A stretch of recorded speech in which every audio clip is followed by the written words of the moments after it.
Ohio State's Urban Meyer wants his team and his program to compete at everything. And you better believe he noticed last week that Nebraska drew over 77,000 to their spring game. Today in Columbus, with perfect weather, the Buckeyes look to break their own attendance mark for a spring game, 95,000. And our Buckeye insiders Mark Kuntz and Mike Miller were among them. They have this report. This is the fourth season that Urban Meyer's had a spring game, and my, how things have changed. In 2012, they didn't have enough offensive linemen to have two full teams, and it was a much hurried pace to get the team ready for the up-tempo style of football. And now, coming off of a national championship, Buckeyes are a little bit more relaxed going into the fourth spring game under Urban Meyer. Spring game begins with the circle drill. Joey Bosa and Taylor Decker going head-to-head. Most of the frontline players would only go for a few series. No score in the first quarter. Gray ball at the Scarlet 35. Cardale Jones looking for tight end Nick Vanette in the flat. Tyvis Powell jumps the route. He's got a nose for the ball. Interception. Jones would make the tackle on his roommate. You bet those two will be wolfing about that all summer long. Second quarter, Scarlet ball, down 3. Stephen Collier, the redshirt freshman from Georgia, looking deep for Paris Campbell, but Eric Smith makes the pick, first of 2 interceptions for the Cleveland Glenville sophomore. Later in the second, deep game gets in gear. Jones hits a wide-open Corey Smith down the sideline, 58-yard touchdown, Gray up 10-0. Under a minute to go in the half, Scarlet responds. Collier to Terry McLaren, redshirt freshman out of Indianapolis, 35-yard touchdown. It's 10-7 Gray at half. At the half, a little quarterback competition between Jones, J.T. Barrett, and former Heisman Trophy winner Troy Smith. Barrett and his student teammate won the accuracy drill, but the long distance went to Cardell, a 74-yard toss, and he said his arm was tired from throwing it 33 times in the first half.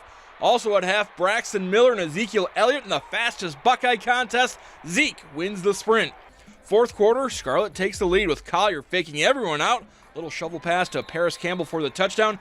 14-10, Scarlet in front, but the Gray and Cardale Jones would have the last laugh. Jones, a 37-yard touchdown to Corey Smith. Gray wins 17-14. Jones, 19 of 42 for 304 yards passing in front of a record crowd of over 99,000.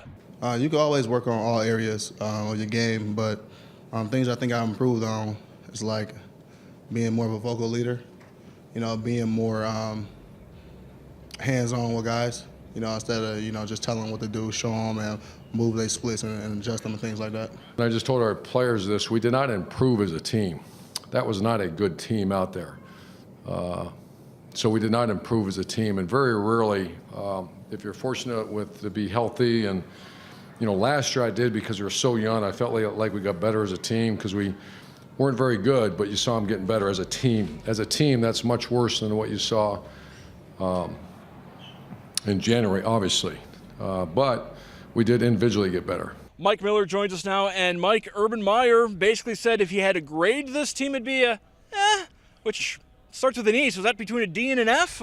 No, I can't answer that because I wasn't that great with grades either at some point. But I think the coach's point, Mark, was simply that it's not as much a collective thing for the springtime for this team where they are. It's more of an individual situation. So many of the frontline guys weren't necessarily hurt, but they were dealing with the limited reps regime that Coach Meyer has instigated. Also, a few guys had surgery. So in that sense, it was almost impossible to even be fair with the grade, and they'll shake down the individual status with the players in the coming days. And my sense, really, there was some progress made with individuals. Absolutely. I mean, the spring game, it's always difficult to judge an entire team by a spring game. If people are split up, you've got the injury situation. Cardale Jones did pass for over 300 yards, although he was even one to admit that it wasn't necessarily his best game. Yeah, my impression also that he wasn't maybe ultra sharp. There were guys that were open. He still has a big arm. He looks actually physically a little bit leaner to me, if that's possible. I think for him, though, it's still just a case of growing confidence with that, and I'll have to take the coach's word for it that he had a pretty good spring moving forward.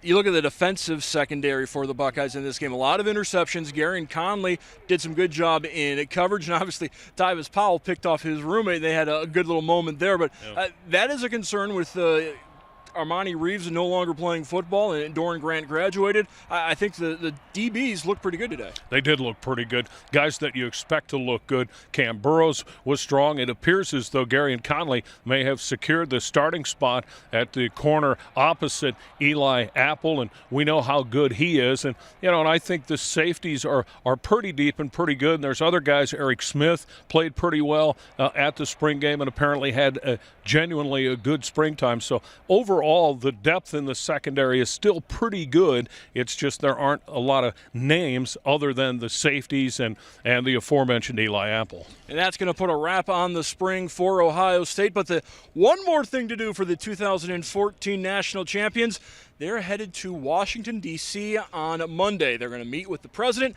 They're also going to meet with the congressional delegation from Ohio, and we will have that trip covered. Join us Monday night on WOSN at 10 o'clock for a special Buckeye Insider. We'll be in D.C. with the team. We'll also have much more from the spring game coming up this Monday at 10 on WOSN. Guys, back to you.